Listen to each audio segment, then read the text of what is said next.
Bonsoir. Vous aviez pris un premier pied, selon vos termes, contre Clermont, vous avez pris le deuxième. Un peu moins quand même. Ouais. Dire le pied, on va dire, il est différent. Le pied, il est appréciable dans le score, dans la manière un peu moins. J'ai un sentiment un peu étrange. Je suis entre deux, on a fait des choses intéressantes et d'autres beaucoup moins. Je veux dire on doit pouvoir mieux maîtriser ces types d'adversaires et ces types de matchs. Quand vous regardez bien le scénario, quand on loupe le deuxième but de Sébastien, une situation facile, je ne sais pas pour quelle raison, on a plongé. Et on est sorti du match sur les fondamentaux, on leur a laissé, comme ils avaient de bons petits joueurs individuellement, dans des espaces réduits, la faculté à éliminer les joueurs. Et on avait trop de distance, on n'arrivait plus à tenir le ballon, donc on faisait des efforts, on jetait le ballon. Donc voilà. Après, en deuxième mi-temps, on savait qu'avec le temps, il y aurait un petit peu plus d'espace, et eux, ils ont fait beaucoup de changements parce qu'il y a eu des blessures. Donc j'ai un sentiment un peu mitigé. Après, il y a quand même la satisfaction d'en avoir marqué 3 buts, de ne pas en avoir encaissé. On est toujours en attente.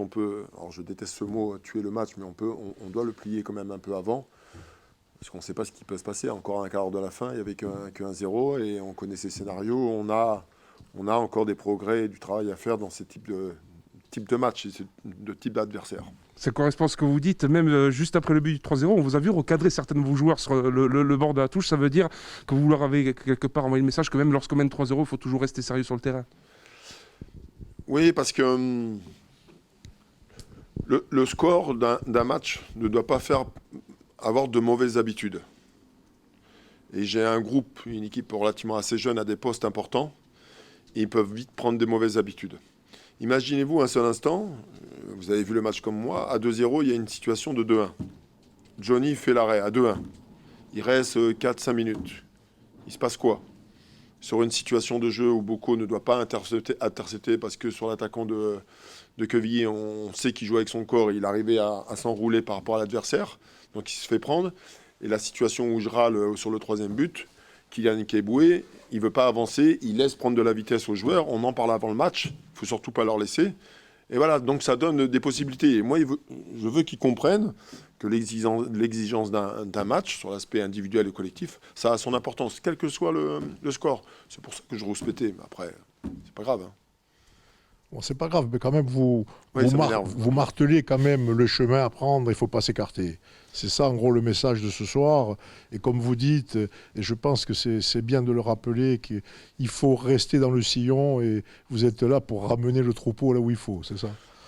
Oui, on essaie de leur faire passer le message. Je veux dire, c'était le premier match de la phase retour. Comme je leur ai expliqué aux joueurs, jusqu'au 5 février, on reçoit 3 fois et on sort une fois à Nancy. Je pense sincèrement que l'histoire de ces 4 matchs, et connaissant bien la Ligue 2, le mois de janvier et le mois de février, dicte souvent la fin de championnat. Donc moi, moi dans mon rôle d'entraîneur aujourd'hui, je ne peux pas me permettre de leur laisser ou leur faire croire une forme de laisser-aller. Dire c'était une étape aujourd'hui, il y en a d'autres qui vont arriver, qui sont importantes. On va jouer le leader aussi dans 15 jours. Il y a un déplacement crucial à Nancy sur l'aspect comptable. Donc je veux leur faire comprendre que non, il est hors de question de lâcher quoi que ce soit. Savourez quand même ce soir que Bastia se trouve peut-être pas trop loin de là où elle était avant, à la 13e place. Ça fait quand même plaisir. Oui, alors ça fait plaisir. Après, il ne faut pas se focaliser sur le... Je vous ai toujours dit qu'il ne fallait pas se focaliser sur le classement à un moment quand on n'était pas très bien. Donc il ne faut pas se focaliser non plus quand on gagne quelques places. Il y a des résultats qui ont été intéressants. On se rend compte de journée en journée, le classement peut évoluer d'un sens comme un autre. Donc on a bien débuté cette phase retour. Ça fait du bien, on n'a pas pris de but non plus. Donc en donnant le goal average aussi, ça fait du bien parce que ça peut avoir son importance. Voilà, j'espère que ça va engendrer encore de la confiance, de la bonne humeur, parce qu'il le faut. Mais on ne pas oublier l'exigence en même temps. Un petit mot, s'il vous plaît, sur le coaching. L'entrée de Talal, l'entrée de Robic, c'était prévu ou vous avez vu que vos joueurs commençaient à baisser le pied, justement? Non, vous savez, il n'y a rien de prévu avant le match. C'est le scénario du match qui me fait dicter. Seb, qui est un joueur merveilleux, quand il est dans une forme de demi-échec ou d'échec, il se prend trop la tête et il est pollué parce qu'il ne fait pas ou qu'il ne réussit pas. Et à un moment, je voyais bien qu'il sortait du match parce qu'il pensait à l'action qu'il avait loupée sur le but. C'est mon joueur qui a une qualité technique incroyable. À un moment, il fait une orientation pied gauche, il met le ballon en touche sur un jeu latéral. Donc la rentrée de Amine, qui avait fait un très bon match contre Clermont, pouvait nous donner un peu de liant et surtout la tenue du ballon. Et c'est ce qu'il a fait, ça nous a fait du bien. Il nous fallait garder un petit peu le ballon.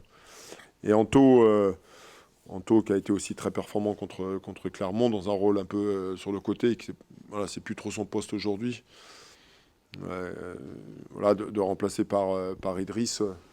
Il allait nous donner, parce que je connais Anto, et c'est quelqu'un qui ne lâche rien, malgré qu'il ait été déçu de ne pas débuter le match. Et on a bien vu quand il est rentré, il a répondu, il a fait les choses qu'on attend de lui. Donc voilà, c'est le scénario du match qui m'a dicté à faire ce choix.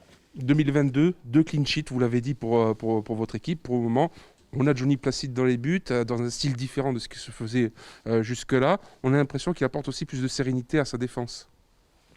La sérénité, alors, c'est toujours très simple de faire des comparaisons avec les uns et les autres. Effectivement, Johnny, il est dans d'autres registres dans le but.